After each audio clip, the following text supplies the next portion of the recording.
The Golden Age of ancient Khmer began during the reign of King Jayavarman II, 1345–95, to King Jayavarman VII, 1724–62, a total of 417 years, with the most prosperous period being during the reign of King Jayavarman II, 1656–93, to King Jayavarman VII. However, this empire could not escape the collapse. There is evidence to support the greatness of ancient Khmer, such as the construction of Angkor Wat, Angkor Thom, Baray, large reservoir, Arokasala, etc., which demonstrate the intellectual capabilities and wealth of ancient Khmer. However, the ancient Khmer city collapsed due to the following factors. 1. Many large-scale constructions. During the Golden Age of ancient Khmer, there were many large-scale constructions. There were 28 large and important stone castles built to honor the gods that the kings and Khmer elites of that era worshipped, not including small constructions such as 102 Arokasalas and 121 roadside rest stops. All of these used a huge amount of construction materials, labor, etc. At that time, there was probably no need to pay labor costs, but the more stone castles were built, the less labor there was to grow food. After construction, it still needed to be maintained. The stone inscription at Top Prong Temple by King Jayavarman VII recorded the labor required to maintain Top Prong Temple, a square castle with a length of 48 meters on each side. It states that there were 79,344 people who took turns maintaining the castle. There were 18 monks and 2,740 nobles who took care of the people and ceremonies for the castle. 2. Wars with neighbors. Ancient Cambodia was a land in the middle. On the east side, it was flanked by the Kampa and Vietnamese kingdoms. On the west side, it was originally flanked by the Dvarvada kingdom, later the Haraphunchak kingdom of the Mon, and later the Sukhothai kingdom and the Ayutthaya kingdom. The proximity of the land and the differences in ethnicity caused the Khmer to clash with their neighbors, which led to wars. Only the ancient Khmer wars with the eastern neighbors. During 1487 to 1746, there were 8 wars, 1 war with Vietnam, 6 wars with the Cham, and 1 war with the Cham and Vietnam. The Khmer and Cham wars were important wars because both sides suffered many casualties, both from weapons and from jungle fever, which was the cause of the collapse of the empire. 3. Lack of maintenance of the irrigation system. Barays were built and there was a system to send water from the Penangkulan mountain range, the Siem Reap River, and its tributaries to store it.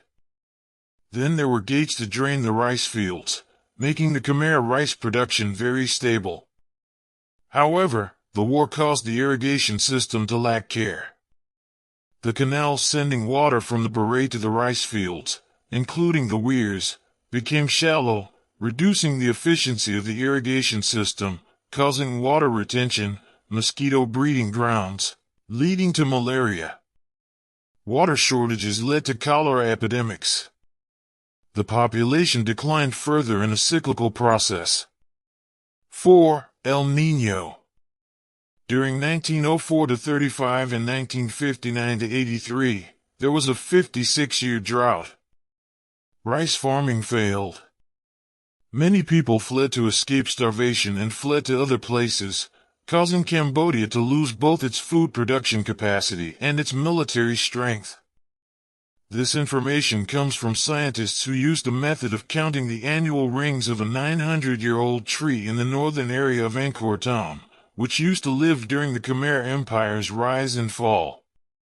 The report highlights the failure of the irrigation system, along with the change in the course of the Siem Reap River, which normally flows into the West Baray, to another route, causing the water in the Baray to be very low.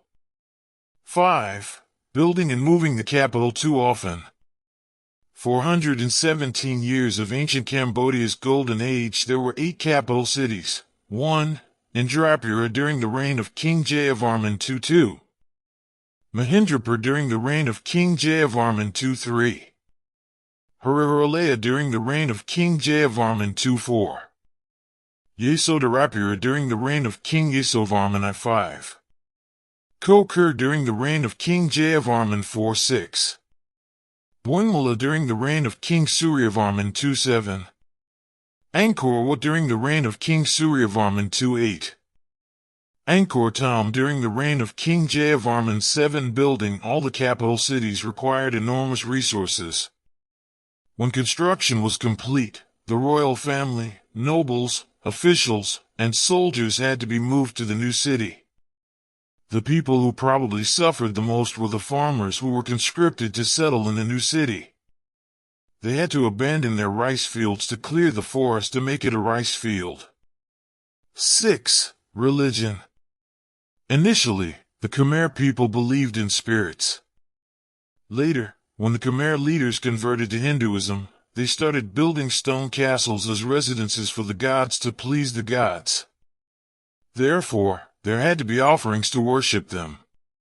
Although King Jayavarman VII had converted to Mahayana Buddhism, his successors reverted to Hinduism. As the Khmer began to embrace Theravada Buddhism, which emphasized attaining nirvana, it quickly became popular among the Khmer people because they did not have to build a palace, had only a simple wooden hut, and did not have to make daily offerings, so they had time to earn a living and be with their families. Conflict between the ruling class and the common people, coupled with starvation and death from drought, caused Khmer society to become chaotic, and some of the population migrated to other places. In the end, the glory of ancient Khmer was one of the many factors that led to its own downfall, ending the glory of the ancient Khmer Empire.